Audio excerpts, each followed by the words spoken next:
용기뿐만이 아니죠. 포장되어서 유통되거나 소비된단 말이에요. 그래서 포장까지도 모두 어떻게 해요?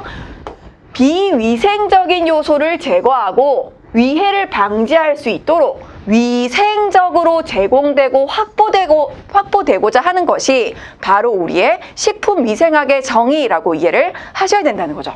자, 그러면 어떠한 목적이 있는지 목적을 포괄적으로 한번 정리해 보도록 하겠습니다. 자, 목적, 식품으로 인한 위생상의 위해 방지와 그리고 또 한 가지요. 식품 영양의 어떤 향상이요? 질적 향상을 도모함으로써 우리 국민 보건의 증진에 기여하는 것을 목적으로 한다는 거죠. 자, 그러면 이런 식품위생학이라고 하는 것이 왜 대두되기 시작했을까요, 여러분?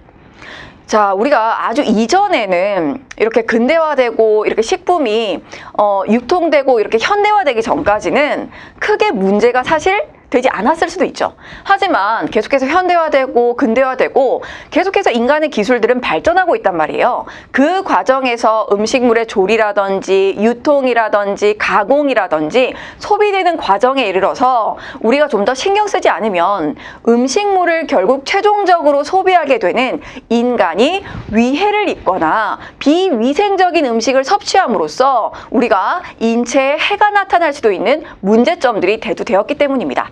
따라서 다시 한번 여러분들은 이런 포괄적인 과정을 우리가 인간에게 위해를 방지할 수 있도록 하는 것이 굉장히 중요한 식품위생의 개요구나 라고 우선은 이해를 해주시면 되겠습니다.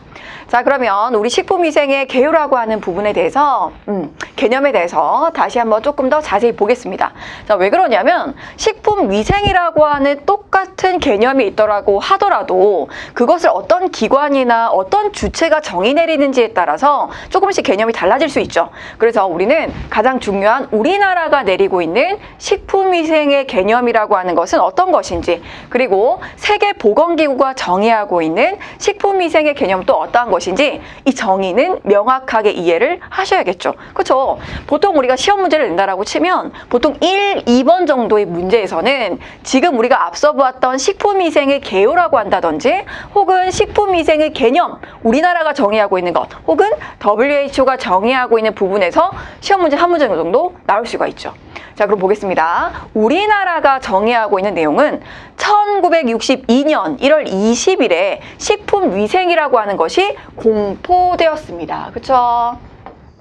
식품위생이 이제 공포가 되어서 과학적인 식품위생 행정으로 전환된 것을 알 수가 있습니다. 단순히 이전에는 식품위생이라고 하는 것을 그냥 명확히 어떻게 정의를 내린다라기보다는 그냥 드문드문 이해하고 있던 것이 이제는 법적으로 공포가 되었다는 것입니다.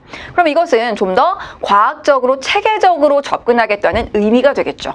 자, 그리고 현재는 식품 첨가물, 그리고 또 어떤 것이요? 기구, 용기, 포장을 대상으로 하는 음식에 관한 위생이다 라고 우리나라는 정의를 내리고 있고요. 자, WHO에서는 식품위생이라고 하는 것은 식품의 생육, 그리고 식품을 생산하는 것, 제조, 그리고 최종적으로 우리 사람이 섭취할 때까지에 이르는 어떤 단계요? 모든 단계에서 식품은 어떤 것을 가져야 된다는 겁니까? 자, 이거 굉장히 중요합니다, 여러분. 안전성, 건전성, 완전 무결성을 확보하기 위한 모든 수단을 뜻한다라고 정의를 내리고 있습니다. 자, 여러분 포인트는 바로 이 부분입니다. 안전성, 건전성, 그 다음에 완전 무결성을 확보하기 위한 수단. 네, 이 부분은 꼭 외워주셔야 되는 부분입니다.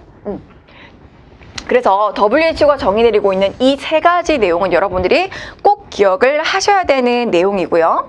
자, 그럼 안전성이라고 하는 것은 여러분들이 흔히 생각하시는 그 개념이 맞죠? 식품으로 인해서 우리가 위해가 생기면 안 된다라는 뜻입니다. 그것을 안전성이라고 우리는 이해할 수 있겠고요. 자, 또 한 가지, 건전성이라고 하는 것은 그럼 무슨 의미일까요?